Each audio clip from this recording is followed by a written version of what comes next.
অনেক দিন রেস্ট নিয়েছি, ভাবলাম যে নতুন করে আবার কাজ শুরু করব পুরো দমে। কিন্তু কাজ শুরু করার আগে আমার ছেলে এত অসুস্থ হয়ে গেল, একদম 2 রাত ধরে ঠিকমতো ঘুমাতেই নিজে না পারছি না ছেলে পারছি। জ্বরে একদম রাতের বেলা পুড়ে যায়, দিনটা থাকে ভালোই মোটামুটি, কিন্তু রাতের বেলা এত জ্বর আসে কি আর বলবো। সকালবেলা ঘুম থেকে উঠে নাস্তা ওঠানোর মতো, ওই নাস্তা করার মতো সময় থাকে না। তো আম থাকাতে একটা সুবিধা হয়েছে, কারণ ঘরের মোটামুটি সবাই আম চিড়া এটা পছন্দ করে।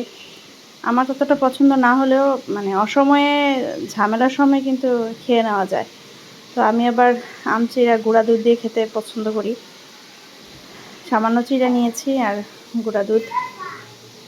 প্রথমে আমার হাজব্যান্ডকে দিয়ে তারপরে হচ্ছে আমি নিয়ে নিয়েছি। তো আম চিড়া দিয়ে খাওয়াটা, আবার কে এলো?